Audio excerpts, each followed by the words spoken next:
Hello friends, welcome back to my channel ASL pharma coaching. तो friends, आज की video में डिस्कस करने वाले हैं बायोकेमिस्ट्री का पार्ट 2 लेकर आए हैं। इसमें हम डिस्कस करेंगे मेनली विटामिन के बारे में।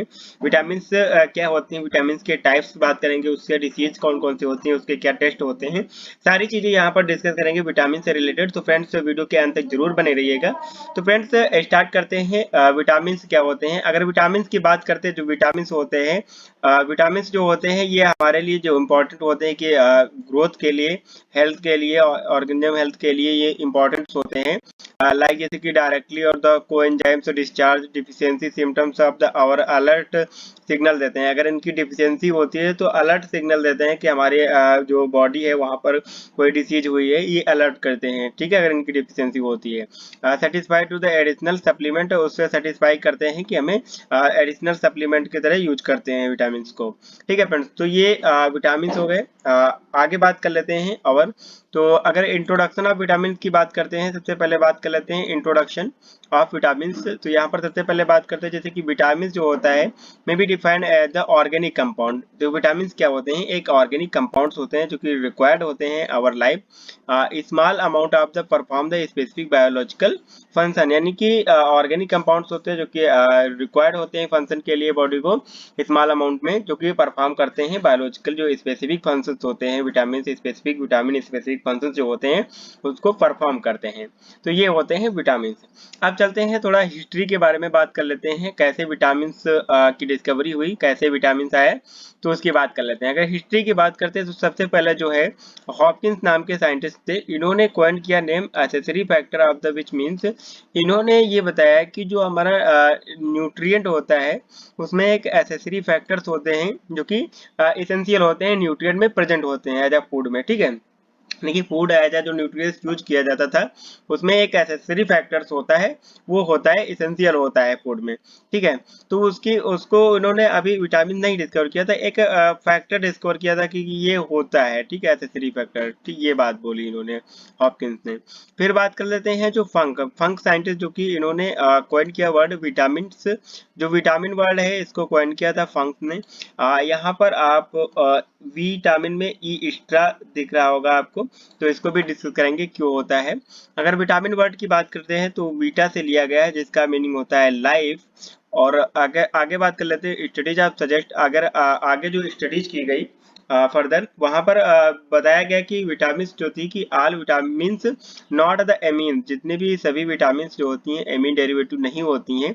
ये चीज आगे स्टडीज में क्लियर की गई, तो जिसकी वजह से जो विटामिन ई वर्ड लगा था, विटामिन जो था उसको चेंज करके इस तरह से विटामिन लिखा जाने लगा, ई को हटा दिया गया क्योंकि ऑल विटामिन जो थी एमीन्स नहीं थी। ठीक है, तो ये हो गया अदर स्टडीज।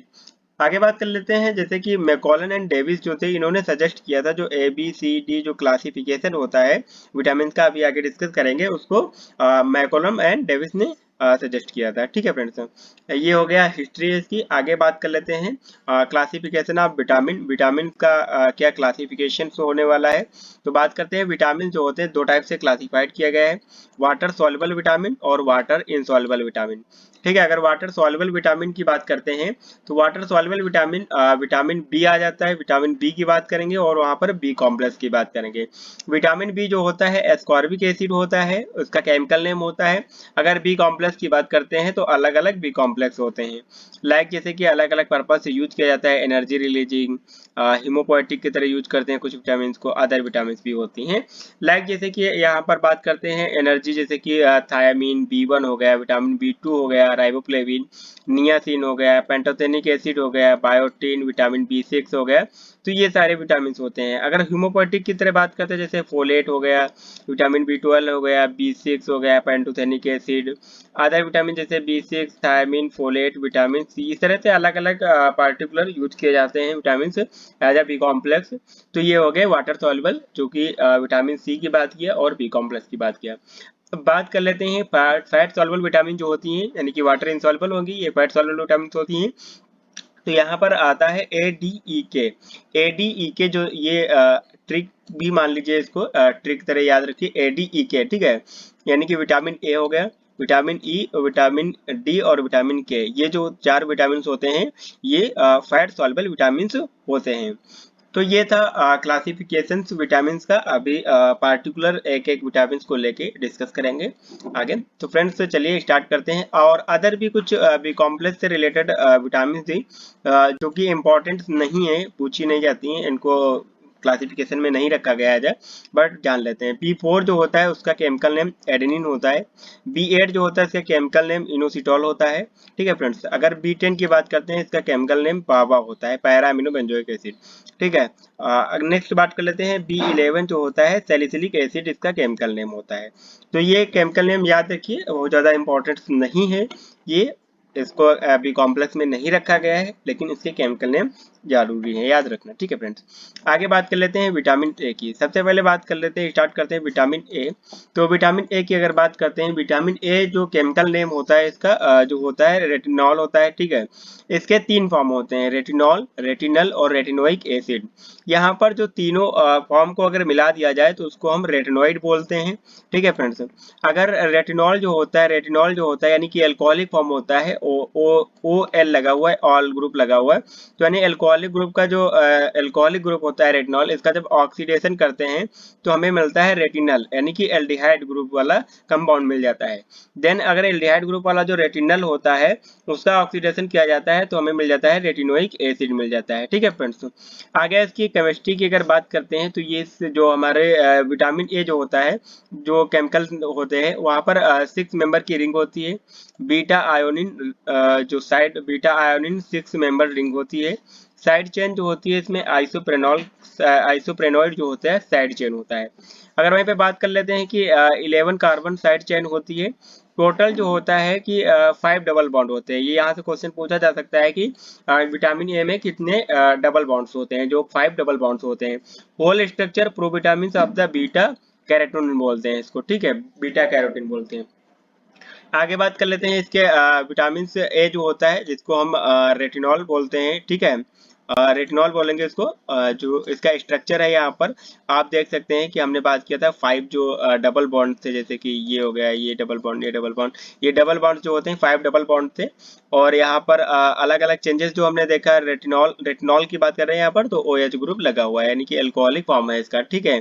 अगर इसके बात कर लेते हैं जो इसको क्या डिफिशियंसी से क्या हो सकता है, अगर हाइपर विटामिनोसिस हुआ, अगर विटामिन ए का लेवल जो है हमारी बॉडी में इंक्रीज हो गया तो हमें डिसीज को इंडिकेट करेगा कि जो लीवर है उसका साइज जो है इनलार्ज हो गया है। ठीक है। वहीं पे अगर विटामिन ए के फंक्शन की बात करते हैं यानी कि रेटिनॉल के फंक्शन की बात करते हैं तो ये विजन में हेल्पफुल करता है। ठीक है, रिप्रोडक्शन, कोलेस्ट्रॉल सिंथेसिस में हेल्पफुल रहता है। अगर इसकी डिफिशियंसी की बात करते हैं, विटामिन ए की डिफिशियंसी की बात करते हैं तो मेनली जैसे कि हमारा जेरोप्थेलेमिया होता है। जेरोप्थेलेमिया क्या होता है, ड्राई आई, या फिर हम आई फेल टू प्रोड्यूस टीयर, जो टीयर सेक्रेट होता है आई से वो फेल हो जाता है, आई नहीं प्रोड्यूस कर पाती है, तब ड्राई आई हो जाता है। ठीक है, ये प्रॉब्लम्स होती है। जैसे कि हमारा केराटोमेलेसिया होता है, इसमें क्या होता है, कॉर्निया जो होती है बिकॉज द क्लाउडी और व्हाइट हो जाती है। तो ये डिफिशियंसी से प्रॉब्लम्स होती है। साथ ही साथ बात कर लेते हैं जो मोस्ट इंपॉर्टेंट से समटाइम्स नंबर ऑफ टाइम्स यहाँ से क्वेश्चन पूछे जा चुके हैं, नाइट ब्लाइंडनेस। अगर विटामिन ए की डिफिशियंसी होती है तो नाइट ब्लाइंडनेस जैसी कंडीशन देखने को मिलती है। इसमें क्या होता है कि rate of regeneration of the rhodopsin decrease हो जाता है। इसकी रूडोपिज्म क्या होता है, इट इज अ जो रेड फोटोसेंसिटिव पिगमेंट होता है। रेटिनॉल रॉड्स जो होती है वो उसमें आई में most vertebrate that is the important visions of the dim light. Dim light जो होता है वहां पर इंपॉर्टेंट होता है कि विजन्स के लिए, तो उसमें प्रॉब्लम्स हो जाती है। ठीक है। अगर सोर्स की बात करते हैं तो मेनली जो विटामिन ए जो होता है फिश लीवर ऑयल से मिलता है और हरी सब्जियों से भी मिलता है।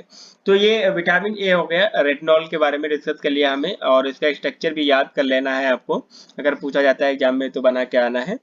नेक्स्ट बात कर लेते हैं विटामिन डी। अगर विटामिन डी की बात करते हैं, जो विटामिन डी होता है इसको कैल्सिट्रॉल बोलते हैं, कैल्सिट्रॉल। ठीक है, यानी कि विटामिन ए कैल्सिट्रॉल बोलते हैं, विटामिन डी को कैल्सिट्रॉल बोलते हैं। ठीक है। अगर विटामिन डी की बात करते हैं यहाँ पर सनसाइन विटामिन यानी कि जो हमारा विटामिन होता है सन से मिलता है, ठीक है। और एंटी रेजिस्टिक विटामिन जो होता है two form are the there, यानी कि एंटी रेजिस्टिक यानी एंटी जो हमारा रिकेट्स होते हैं वहाँ पर अगेंस्ट काम करता है विटामिन डी जो होता है। इसके दो फॉर्म होते हैं, विटामिन D2 और विटामिन D3 बोलते हैं जिसको। विटामिन D2 की बात करते हैं जैसे एर्गो कैल्सीफेरॉल बोलते हैं, एर्गो कैल्सीफेरॉल, और विटामिन D3 जो होता है कोले कैल्सीफेरॉल बोलते हैं। अगर विटामिन D2 की बात करते हैं तो ये सिंथेसाइज होता है from the एर्गोस्ट्रॉल in the presence of the oil of light mainly in the in plant. जो एर्गो कैल्सीफेरॉल होता है ये मेनली जो होता है इन प्लांट्स में होता है, जो कि एर्गोस्ट्रॉल की प्रेजेंस में होता है, लाइट की प्रेजेंस में ये सिंथेसाइज होता है। अगर विटामिन D3 की बात करते हैं जो कि कोले कैल्सीफेरॉल बोलते हैं, synthesise from the 7 hydro cholesterol in presence of the light. ये 7 हाइड्रोक्सी कोलेस्ट्रॉल जो होता है इसकी प्रेजेंस में सिंथेसाइज होता है, और साथ ही साथ लाइट की प्रेजेंस में इन ह्यूमन एंड एनिमल। ये जो कोले कैल्सीफेरॉल यानी विटामिन D3 होता है ये ह्यूमन और एनिमल्स में सिंथेसाइज होता है, और जो D2 था मेनली जो होता है कि प्लांट में सिंथेसाइज्ड होता है। आगे बात कर लेते हैं यहाँ पर क्या प्रोसेस रहती है जो सिंथेसिस की विटामिन डी की। तो सबसे पहले बात कर लेते हैं कि जो सन होता है, सन से हमें सन जो यूवी रेस वगैरह होती हैं वहां से जो होता है कि सन से जो है विटामिन डी का सम अमाउंट मिलता है, या फिर हम कि जो है 7 हाइड्रोक्सी कोलेस्ट्रॉल या फिर जो भी फूड से जो भी इनटेक कर रहे हैं वहां पर जो विटामिन मिलेगा, ठीक है। मेनली जो होता है कोले कैल्सीफेरॉल विटामिन D3 जो है हमारे बॉडी में इंटर करता है, ठीक है, कोले कैल्सीफेरॉल D3, ठीक है, या चाहे वो सन से मिलेगा या फिर वो फूड से मिलेगा, ठीक है। इनटेक करेंगे 7 हाइड्रोक्सी कोले कोलेस्ट्रॉल जिसको कोले कैल्सीफेरॉल विटामिन D3 बोलते हैं। अब ये जाएगा लीवर में, ठीक है, कोले कैल्सीफेरॉल यानी D3 जो है लीवर में जाएगा, इसको हेपेटोसाइट्स भी बोलेंगे, या फिर ब्रेन में जाएगा पेरीसाइट्स, ब्रेन को पेरीसाइट्स और लीवर को हेपेटोसाइट्स बोलते हैं, ठीक है। ये यहाँ पे जाएगा और 25 हाइड्रोक्सिलेज एंजाइम की प्रेजेंस में ये कन्वर्ट हो जाएगा 25 हाइड्रोक्सी विटामिन D3, इसमें कन्वर्ट हो जाएगा, ठीक है। देन ये इंटर करेगा किडनी में, जिसको हम प्रॉक्सिमल ट्यूब्यूल सेल्स में काम करेगा जाके, वहाँ पे ग्लियल सेल जो होती है, न्यूरॉन्स की बात करेंगे, ग्लियल सेल जो होती है और न्यूरॉन्स की बात करेंगे, वहाँ पर जाएगा किडनी में प्रॉक्सिमल ट्यूब्यूल सेल की बात करेंगे। वहाँ पर क्या होगा कि 1 अल्फा हाइड्रोक्सिलेज एंजाइम जो होता है इसकी प्रेजेंस में ये 1,24 डाई हाइड्रोक्सी विटामिन D3 में कन्वर्ट होगा, जिसको हम कैल्सीट्रॉल बोलते हैं, कैल्सीट्रॉल, ठीक है। और विटामिन डी का जो एक्टिव फॉर्म होता है कैल्सीट्रॉल होता है। अगर यहाँ से कॉम्पिटेटिव एग्जाम्स में क्वेश्चन पूछे जाते हैं कि विटामिन D3 जो होता है, विटामिन D3 जो होता है इसका जो है एक्टिव फॉर्म क्या है, तो एक्टिव फॉर्म यहाँ पर कैल्सीट्रॉल की बात करेंगे, कैल्सीट्रॉल एक्टिव फॉर्म होता है। कंफ्यूज करने के लिए जैसे विटामिन D3 दे देगा, विटामिन D2 देगा, बट वो नहीं होता है, बट जो होता है कि कैल्सीट्रॉल जो होता है ये एक्टिव फॉर्म होता है विटामिन D3 का, ठीक है। नेक्स्ट बात कर लेते हैं जैसे कि ये हमारे स्ट्रक्चर्स हैं विटामिन D2 जिसको एर्गो कैल्सीफेरॉल बोलते हैं, C28H44 H44O इसका फार्मूला होता है। विटामिन D3 की बात करेंगे जो कोले कैल्सीफेरॉल बोलते हैं, इसका ये फार्मूला होता है C27H44 एंड O। तो ये हमारा स्ट्रक्चर्स हो गया विटामिन D2 विटामिन D3। हमने बात कर लिया कि विटामिन D2 D3 जो होता है इसका एक्टिव फॉर्म कैल्सीट्रॉल, एक्टिव फॉर्म जो होता है कैल्सीट्रॉल होता है, ठीक है फ्रेंड्स। और ये कैसे हमारी बॉडी में कन्वर्ट होता है, ये सन से भी मिलता है और फूड से भी मिलता है, ठीक है फ्रेंड्स।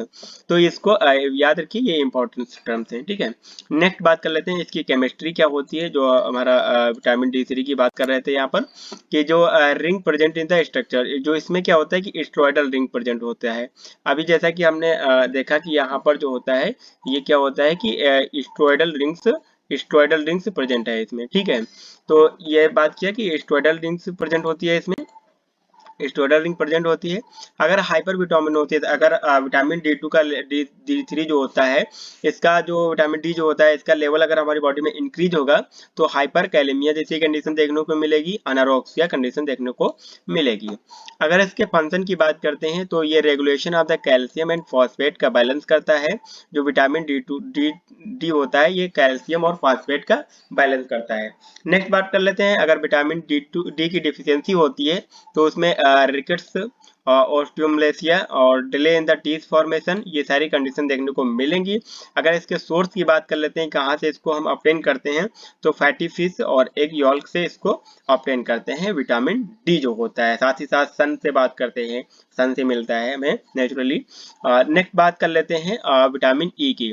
अगर विटामिन ई की बात करते हैं, ये काफ़ी ज़्यादा इंपॉर्टेंट विटामिन है विटामिन ई। ये नेचुरली अक्योरिंग एंटीऑक्सीडेंट, विटामिन ई जो होता है एज ए एंटीऑक्सीडेंट यूज किया जाता है। इसका केमिकल फार्मूला जो होता है टोकोफेरॉल होता है, टोकोफेरॉल, ठीक है, ये होता है। अगर बात करते हैं ये इसका यूजेस की बात करते हैं तो एंटी स्टेरिलिटी यूज किया जाता है, विटामिन होता है ये। Vitamin in the search of the disease, इसके लिए यूज किया जाता है, एंटीऑक्सीडेंट है, ठीक है। अगर इसकी केमिस्ट्री की बात कर लेते हैं तो इसमें 8 form of vitamin E has been found in the all alpha. देखो 8 फॉर्म होते हैं इसके। अल्फा टोकोफेरॉल हो गया, is the most active form of the chromane dihydroxy benzopyrone rings present in the structure. देखिए यहाँ पर जो विटामिन ई होता है मेनली इसके जो होता है कि 8 फॉर्म जो होते हैं इसके, बट जो हमारा अल्फा टोकोफेरॉल जो होता है सबसे ज्यादा एक्टिव होता है। अगर इसमें रिंग की बात करते हैं तो क्रोमेन रिंग या फिर हम उसको बोलते हैं डाई हाइड्रो बेंजोपायरोन रिंग प्रेजेंट होती है, ठीक है, प्रेजेंट होती है स्ट्रक्चर में। Hydroxyl group is responsible for the activity, जो हाइड्रोक्सिल ग्रुप होता है रिस्पॉन्सिबल होता है एक्टिविटी के लिए। ये वाला यहाँ पर देख सकते हैं, ये हमारी क्रोमेन रिंग होती है, ठीक है। तो ये होता है स्ट्रक्चर होता है जो vitamin D tocopherol, alpha tocopherol जिसको बोलते हैं। तो नेक्स्ट बात कर लेते हैं यहाँ पर इसके फंक्शन की। अगर विटामिन ई के फंक्शन की बात करते हैं तो ये प्रिवेंट करता है हिमोलिसिस को। स्टेरिलिटी एंटीऑक्सीडेंट तरह यूज किया जाता है। इसकी डेफिशिएंसी से क्या होता है, स्टेरिलिटी इनफर्टिलिटी होता है, इसको अनीमिया भी हो सकता है, इंक्रीज हो जाता है, जैसे कि फ्रेजिलिटी रिथ्रोसाइट्स तो भी इंक्रीज हो जाता है और अनीमिया जैसी कंडीशन देखने को मिलती है इसकी डेफिशिएंसी से। अगर इसके सोर्स की बात करते हैं, विटामिन ई के सोर्स की बात करते हैं तो seed oil, wheat germ oil हो गया, कॉटन सीड ऑयल हो गया, फिश ऑयल है, जैसे कि हमारा पीनट ऑयल, कॉर्न ऑयल हो गया या फिर सनफ्लावर ऑयल हो गया, तो यहाँ से इसको ऑब्टेन किया जाता है। अगर बात करते हैं विटामिन ई जो होता है शो करता है सिनर्जिस्टिक इफेक्ट देता है विद द सेलेनियम, सेलेनियम के साथ में ये सिनर्जिस्टिक एक्शन देता है। तो ये हो गया विटामिन ई। नेक्स्ट बात कर लेते हैं विटामिन के। विटामिन के भी बहुत ज़्यादा इंपॉर्टेंट है जो कि क्लॉटिंग फैक्टर में भी यूज किया जाता है। विटामिन के की अगर बात करते हैं, के विटामिन के जो होता है, के इज द नैप्थाक्विनोन डेरिवेटिव। ये क्या होता है, इसमें नैप्थाक्विनोन डेरिवेटिव होता है विटामिन के जो होता है, ये एंटी ह्यूमरेजिक होता है, ठीक है। आगे बात कर लेते हैं इसकी केमिस्ट्री की बात करते हैं तो हमने अभी बात किया जैसे कि नैप्थाक्विनोन रिंग इसमें प्रेजेंट होती है। ये वाली जो रिंग है नैप्थाक्विनोन रिंग इसमें प्रेजेंट है। इसके 3 फॉर्म होते हैं मेनली, विटामिन के1 और के2 हो गया और के3। इसके नाम भी बहुत ज़्यादा नेम जो है इसके विटामिन के इंपॉर्टेंट है। लाइक जैसे विटामिन के1 जो हो गया फाइलोक्विनोन बोलते हैं इसको, विटामिन के2 जो होता है मेनाक्विनोन और विटामिन के3 जो होता है मेनाडाइऑन हो गया। इसके स्ट्रक्चर की बात कर लेते हैं, विटामिन के2 हो गया, विटामिन के3 हो गया, ठीक है। तो ये स्ट्रक्चर्स होते हैं, स्ट्रक्चर भी याद रखें। यहाँ पर क्या है, नैप्थाक्विनोन रिंग समय प्रेजेंट है, ठीक है।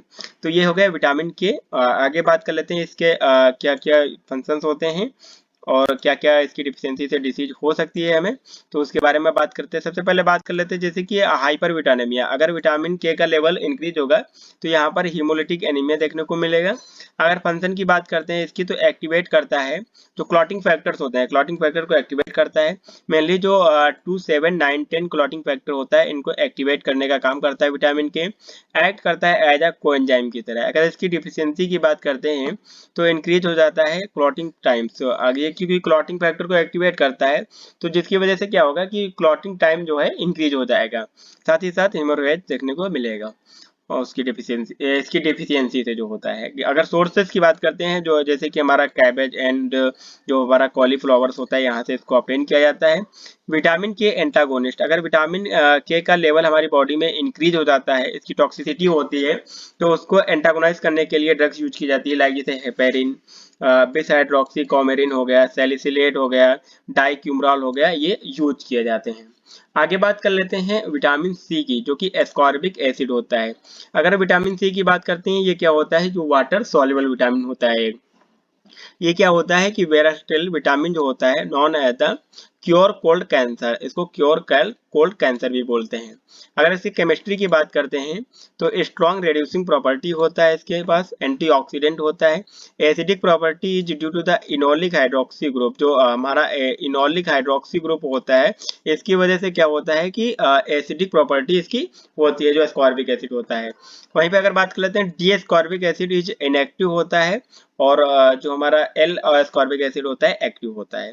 अगर ह्यूमन की बात करते हैं can be not synthesize vitamin C, humans में विटामिन सी सिंथेसाइज नहीं होता है because like of the L gluconolactone oxidase, यानी कि जो एल ग्लूकोनोलैक्टोन ऑक्सीडेज एंजाइम होता है उसकी डेफिशिएंसी होती है ह्यूमन में, जिसकी वजह से विटामिन सी जो होता है सिंथेसाइज नहीं होता है proper. Oxidation of the ascorbic acid convert into the inactive ascorbic acid, जो अगर ऑक्सीडेशन करेंगे एस्कॉर्बिक एसिड का तो ये क्या होगा कि इनएक्टिव एस्कॉर्बिक एसिड में कन्वर्ट हो जाएगा। नेक्स्ट बात कर लेते हैं यहाँ पर फंक्शंस की, इसके क्या क्या फंक्शन होने वाले हैं यहाँ पर। अगर फंक्शन की बात करते हैं तो फंक्शन में सबसे पहले ये सिंथेसिस करता है कोलेजन्स की, एड्रेनालिन, स्टेरॉइड, इनके सिंथेसिस में हेल्पफुल रहता है। साथ ही साथ एब्जॉर्प्शन कराता है आयरन का, जो हमारा एस्कॉर्बिक एसिड होता है एब्जॉर्प्शन का इंक्रीज करता है आयरन के। साथ ही साथ बात कर लेते हैं antioxidant, wound healing property, tyrosine and tryptophan metabolism में भी ये यूजफुल रहता है जो एस्कॉर्बिक एसिड होता है। साथ ही साथ बात करते हैं इसकी डिफिशियंसी से क्या होता है, डिफिशियंसी से इसकी स्कर्वी होता है, पुअर वुंड हीलिंग जैसी कंडीशन होती है, बैरलो डिसीज, ये सारे डिसीज जो है डिफिशियंसी से देखने को मिल सकती हैं। अगर सोर्सेज की बात करते हैं तो ये सिट्रस, फ्रूट, आंवला, जितने भी जो हमारे जो खट्टे पदार्थ होते हैं वहां से ये देखने को मिल जाएगा। एंटीऑक्सीडेंट प्रॉपर्टी होती है, एज एस्कॉर्बिक एसिड इसमें साल्ट होता है। तो आगे बात कर लेते हैं विटामिन B1 की, जो कि ये भी वाटर सॉल्युबल विटामिन होता है। विटामिन B1 क्या होता है, थायामीन इसको बोलते हैं, इसका केमिकल नेम होता है। सबसे पहले जो विटामिन डिस्कवर की गई थी ये विटामिन B1 को ही डिस्कवर किया गया था सबसे पहले, ये फर्स्ट एवर विटामिन डिस्कवर्ड हुई थी विटामिन E जो B1 जो थी। अगर एंटी बेरीबेरी इसको बोलते हैं, एंटी नोरिटिक बोलते हैं, और इसकी जैसे कि एंटी बेरीबेरी विटामिन B1 होती है, ठीक है। थायमीन है द स्पेसिफिक कोएंजाइम नेम्ड होता है, थायमीन एक स्पेसिफिक कोएंजाइम का नेम्ड होता है। थायमीन जो पायरोफॉस्फेट होता है एज अ को कार्बोक्सिलेज यूज किया जाता है। अगर इसके केमिस्ट्री की बात करते हैं तो इसमें क्या होता है, पायरिडीन और थायाजोल रिंग जो होती है अटैच होती है मेथाइलिन ब्रिज के थ्रू। देखो ये मेथाइलिन ब्रिज है, ये थायाजोलिडीन रिंग हो गई, ये पायरिडीन रिंग हो गई, दोनों रिंग अटैच्ड हैं किससे, मेथाइल लिन ब्रिज जो है मेथाइल ग्रुप से अटैच्ड है, ठीक है। अगर वहीं पे बात करते हैं thiamine is the only the natural compound with the thiazole ring, केवल यही होता है कि थायाजोल रिंग वाला नेचुरल कंपाउंड होता है थायामीन। आगे बात कर लेते हैं इसके फंक्शन की। अगर इसके फंक्शन की बात करते हैं क्या क्या इसके फंक्शंस होते हैं, तो कार्बोहाइड्रेट मेटाबॉलिज्म में हेल्प करता है, pyruvate to acetyl coenzyme A for the alpha ketoglutarate जो होता है dehydrogenase and the trans ketolase में इसमें हेल्पफुल रहता है। साथ ही साथ बात करते हैं इसकी डिफिशियंसी से बेरी डिसीज होती है, जैसे वार्निक हो गया, वार्निक कॉर्सेक्स ऑफ सिंड्रोम ये कंडीशन देखने को मिलती है। अगर इसके सोर्स की बात करते हैं जैसे कि हमारा जो पल्स हो गया, सीड, सॉयल, ईस्ट, यहाँ से अप्रेंट किया जाता है। अगर इसके B1 जो होता है थायमीन के जो एंटागोनिस्ट की बात करते हैं तो जैसे कि पायरीथायमीन और ऑक्सीथायमीन एज ए एंटागोनिस्ट यूज किए जाते हैं। नेक्स्ट बात कर लेते हैं विटामिन B2 जो कि राइबोफ्लेविन बोलते हैं इसको एज ए केमिकल नेम। साथ ही साथ बात करते हैं इसकी केमिस्ट्री की, तो 6,7 dimethyl isoalloxazine attach to the D ribitol by the nitrogen atom attached होता है, येलो इन कलर होता है, डर इन द ल्यूमिफ्लेविन होता है। कोएंजाइम की बात करते हैं इसके तो FMN और FAD जो होता है इसका कोएंजाइम होता है। अगर फंक्शन की बात करते हैं प्यूरिन का डिग्रेडेशन कराता है, फैटी एसिड साइकिल में हेल्पफुल रहता है, साथ ही साथ कार्बोहाइड्रेट का मेटाबॉलिज्म भी करता है जो विटामिन B2 होता है राइबोफ्लेविन। इसकी डेफिशिएंसी से जो होता है चिलोसिस होता है, कोलोस्टिसिटिस होता है, डर्मेटाइटिस, एंगुलर स्टोमेटाइटिस होता है। अगर इसके सोर्स की बात करते हैं तो ये मिल्क से अपटेन किया जाता है, मीट और एग से इसको अपटेन किया जाता है। साथ ही साथ आगे अगर इसके स्ट्रक्चर की बात कर लेते हैं तो इसका ये स्ट्रक्चर्स होता है जो कि याद रखना है राइबोफ्लेविन का, ठीक है फ्रेंड्स, ये राइबोफ्लेविन का स्ट्रक्चर है। नेक्स्ट बात कर लेते हैं यहाँ पर विटामिन B3 जो नियासिन नाम से जाना जाता है। एज अ नियासिन इसका केमिकल नेम होता है। इसकी अगर बात करते हैं, ये प्लेग्रा प्रिवेंटिव फैक्टर्स होता है, प्लेग्रा को प्रिवेंट करता है। और इसकी केमिस्ट्री की बात करते हैं, इसमें पायरिडीन डेरिवेटिव होता है। यहाँ पर आप देख रहे हैं कि स्ट्रक्चर में पायरिडीन रिंग प्रेजेंट है इसके। जैसे कि tryptophan is necessary for the synthesis of B3। जो नियासिन होता है, ट्रिप्टोफैन जो एमिनो एसिड होता है वहाँ इसके लिए नेसेसरी होता है सिंथेसिस के लिए। अगर इसके कोएंजाइम की बात करते हैं, NAD और NADPH कोएंजाइम होते हैं।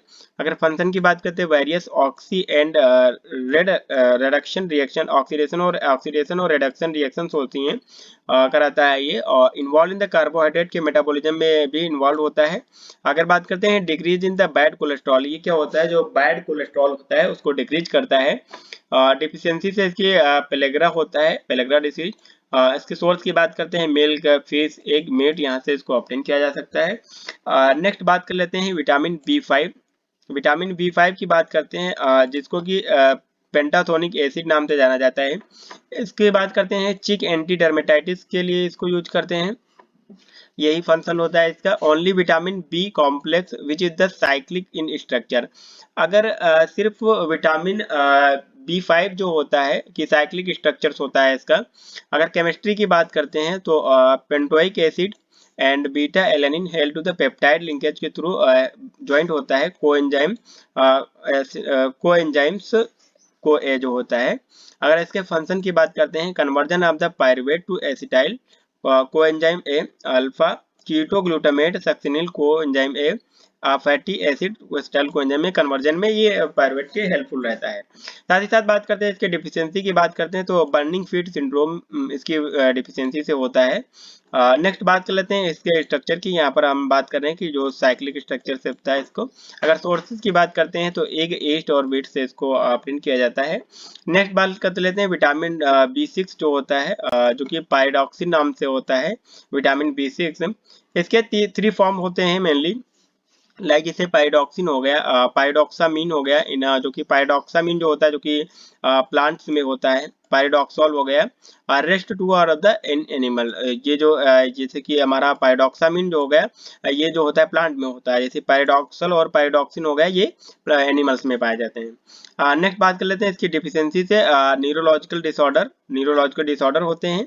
ड्रग कॉज डिफिशियंसी, जैसे कि हमारा पेनिसिलिनामीन एंड INH जो आइसोनियाजाइड और पेनिसिलिनामीन होती है ड्रग, इसको यूज करते हैं तो विटामिन B6 की डिफिशियंसी हो जाती है। अगर इसके फंक्शन की बात करते हैं, जैसे कि हमारा trans amination, deamination, decarboxylation, amino acid का मेटाबॉलिज्म कराता है। अगर सोर्स की बात करते हैं, egg, yolk, fish, meat, milk, ये सारे इसके सोर्स होते हैं और ये इसका स्ट्रक्चर होता है। ठीक है फ्रेंड्स। नेक्स्ट बात कर लेते हैं, अगर विटामिन B7 की बात करते हैं, जो कि बायोटिन नाम से आता है, इसका केमिकल नेम बायोटिन होता है। ये क्या होता है, anti alopecia, vitamin H, anti x white, ये होता है। नेक्स्ट बात कर लेते हैं, जैसे केमिस्ट्री की बात करते हैं इसको। यहाँ पर क्या होता है, heterocyclic sulphur containing monocarboxylic acid imidazole और प्लस साथ ही साथ thiophene, valeric acid side chain होती है स्ट्रक्चर में इसके। अगर इसके फंक्शन की बात करते हैं तो फैटी एसिड के सिंथेसिस में हेल्पफुल होता है, ग्लूकोजेनेसिस कराता है, यानी कि ग्लूकोजन की सिंथेसिस कराता है फ्रॉम द ग्लूकोज। जैसे कि ल्यूसिन का मेटाबॉलिज्म कराना, formation of malonyl coenzyme A का फॉर्मेशन में हेल्पफुल होता है। इसके विटामिन B7 जो बायोटिन होता है, इसकी डिफिशियंसी से जो होता है, जैसे कि कंजप्शन ऑफ द सल्फोनामाइड से द हेपेटाइटिस, एलोपेशिया, एनीमिया, ये सारी कंडीशन देखने को मिलती हैं। अगर सोर्सेज की बात करते हैं तो विटामिन B7 यानी बायोटिन जो होता है, हनी, ग्रेन, टोमेटो, एग्स, यॉल्क, इससे इसको ऑब्टेन किया जाता है। नेक्स्ट बात कर लेते हैं जो विटामिन B9 होता है, जो कि काफी ज्यादा इंपॉर्टेंट होता है, जिसको फोलिक एसिड नाम से जाना जाता है। केमिकल जो होता है फोलिक एसिड होता है इसका।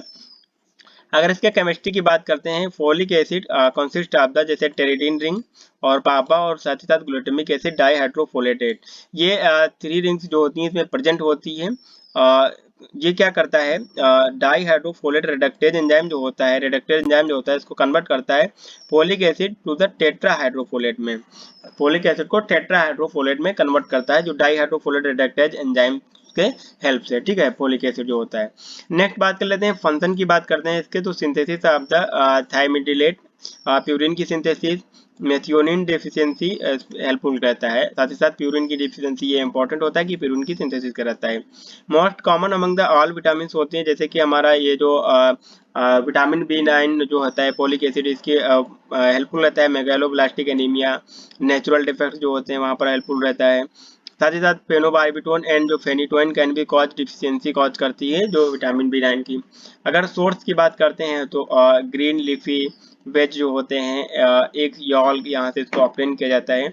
अगर बात करते हैं इसके एंटागोनिस्ट की, जो अगर विटामिन B9 जो होता है यानी फोलिक एसिड जो होता है, अगर इसकी टॉक्सिसिटी हो जाती है तो एज एंटागोनाइज करने के लिए इसको देते हैं, जैसे कि एमिनोप्टेरिन हो गया, एमेथोप्टेरिन हो गया, स्ट्रक्चरल एनालॉग ऑफ द फाबा जैसे कि हमारा जो होता है ट्राईमेथोप्रिन हो गया, पायरीमेथामिन या फिर सल्फोनामाइड एज यूज करते हैं इसको। नेक्स्ट बात कर लेते हैं यहाँ पर इसका स्ट्रक्चर में हमने बात की जो पायरिडीन रिंग, ये आप देख रहे हैं कि पायरिडीन रिंग्स है यहाँ पर, और साथ ही साथ para amino benzoic acid ring जो है यहाँ पर प्रेजेंट है। ठीक है फ्रेंड्स, तो ये प्रेजेंट होती है रिंग, ये वाली रिंग यहाँ पर प्रेजेंट है। साथ ही साथ ग्लूटामिक एसिड की बात करते हैं, ये ग्लूटामिक एसिड भी प्रेजेंट है। तो ये पूरा स्ट्रक्चर क्या होता है, B9 का स्ट्रक्चर होता है। ठीक है फ्रेंड्स, B9। ठीक है, नेक्स्ट बात कर लेते हैं विटामिन B12। अगर विटामिन B12 की बात करते हैं, इसको कोबालामिन बोलते हैं, साइनोकोबालामिन भी बोलते हैं इसको। ये क्या होते हैं, एंटी पर्नीशियस एनीमिया, जो मेगालोब्लास्टिक का एक टाइप होता है एंटी पर्नीशियस एनीमिया, उसको हेल्पफुल रहता है, उसको रोकता है होने से। और इसकी बात करते हैं अगर कि this vitamin is only synthesised by the micro organism से ये सिंथेसाइज होती है। लास्ट विटामिन टू डिस्कवर्ड, सबसे लास्ट में यही विटामिन जो डिस्कवर की गई थी। अगर केमिस्ट्री की बात करते हैं, इसमें कंस्टिट ऑफ द 4 कोरिन रिंग होती हैं एंड कोबाल्ट एटम्स होता है, जैसा कि हमारा कोबालामिन स्ट्रक्चर बात किया तो कोबाल्ट एटम इसमें प्रेजेंट होता है। इसमें बात करते हैं सेंटर जो होता है 2 रिंग्स अटैच होती हैं directly and 2 by methylene bridge से बाइंड होती हैं। जैसे कि हम 4 कोरिन रिंग की बात किया, जो 2 रिंग्स होती हैं डायरेक्टली कोबाल्ट एटम से अटैच होती हैं, और 2 रिंग्स जो होती हैं जो मेथाइलिन ब्रिज होता है उससे अटैच होती है, बाइंड विद द कोबालोफिन, जैसे कि सलाइवा प्रोटीन बोलते हैं इसको। अगर इसके फंक्शन की बात करते हैं, जो होमोसिस्टीन या फिर होमोसिस्टीन को मेथियोनिन में कन्वर्ट करता है, जैसे कि मेथाइल मैनोलिन कोएंजाइम को टू सक्सिनिल कोएंजाइम ए में कन्वर्ट करने का काम करता है, ये इसका फंक्शन होता है। नेक्स्ट बात कर लेते हैं इसके, अगर सोर्सेज की बात करते हैं, जो सोर्स की बात करते हैं इसके, तो ये क्या होता है कि फूड एंड एनिमल ऑरिजिन से मिलता है, मिल्क, कर्ड एंड एग से मिलता है, ये सारे इसके सोर्स होते हैं। इसमें स्ट्रक्चर की बात करते हैं तो स्ट्रक्चर यहाँ पर देख सकते हैं, जो कोबाल्ट यूज किया गया है इसमें कोबाल्ट स्ट्रक्चर में है, क्योंकि 2 रिंग इससे अटैच है, 2 रिंग मिथाइल ब्रिज से अटैच है। यहाँ पर R जो है 5 डिऑक्सी एडेनोसिल होता है, CH3OH साइनाइड भी हो सकता है। ठीक है, तो ये होता है कि हमारा कोबालामिन, मेथाइल कोबालामिन या फिर साइनोकोबालामिन जिसको बोलते हैं विटामिन B12। तो आई होप आप लोगों को विटामिन क्लियर हो गए होंगे सारे। हमने यहाँ पर डिस्कस कर लिया जैसे कि सारे विटामिन होते हैं। कुछ इंपॉर्टेंट पॉइंट्स की बात कर लेते हैं। अगर इंपॉर्टेंट पॉइंट्स की बात करते हैं, combined therapy of the vitamin B12 and folic acid जो कॉमनली एम्प्लॉयड करता है treatment of the megaloblastic anaemia. Megaloblastic anaemia के लिए जो विटामिन B12 होता है, विटामिन B12 और B9 जो होता है, फोलिक एसिड और विटामिन B12 जो कोबालामिन होता है, इसको मेगालोब्लास्टिक एनीमिया में कंबाइंड ट्रीटमेंट में देते हैं, कंबाइंड थेरेपी। जैसे कि बात करते हैं जो mega dose of the niacin जो होता है are useful in the treatment of the hyperlipidaemia में ट्रीटमेंट में यूज होता है, जो हमारा नियासिन होता है। Long term use of the isoniazid को अगर लॉन्ग टाइम तक यूज करते हैं तो ट्यूबरकुलोसिस में, जिसकी वजह से क्या होता है विटामिन B6 जो होता है, विटामिन B6 जो होता है इसकी डिफिशियंसी हो जाती है। अगर बात करते हैं फोलिक एसिड जो होता है supplementation reduce the elevated plasma homocysteine level which is associated with the atherosclerosis and thrombosis को हेल्प करता है। अगर सल्फोनामाइड की बात करते हैं, सर ऑफ द एंटीबैक्टीरियल की तरह यूज किया जाता है, क्योंकि इनहिबिट करता है incorporation of the PABA produce of the folic acid, यानी कि जो पाबा फोलिक एसिड को प्रोड्यूस कर रहा था उसको इनहिबिट करता है, जो सल्फोनामाइड होता है। अगर बात करते हैं एमिनोट्रिप्टिन की बात करते हैं एंड एमिथ्रोप्टिन की बात करते हैं, तो structural analogue of the folic acid होते हैं, जो कि एम्प्लॉयड करते हैं ट्रीटमेंट ऑफ द कैंसर के ट्रीटमेंट में यूज करे जाते हैं। ये जो ड्रग्स होती हैं जैसे कि हमारा एमिनोप्टेरिन हो गया, गया या फिर एमेथोप्ट्रिन हो गया, ये कैंसर में यूज किए जाते हैं। तो फ्रेंड्स आई होप विटामिन से रिलेटेड आपके सारे डाउट्स जो है क्लियर हो गए होंगे। और इस वीडियो को देखने के लिए बहुत बहुत धन्यवाद। अगर वीडियो अच्छी लगी हो तो अपने दोस्तों के साथ शेयर करके हमारे चैनल को सब्सक्राइब करके बेल आइकन को जरूर प्रेस कर दीजिए। अगर आपका कोई डाउट रहता है तो कमेंट बॉक्स में मेंशन कीजिए। Thanks for watching this video, take care.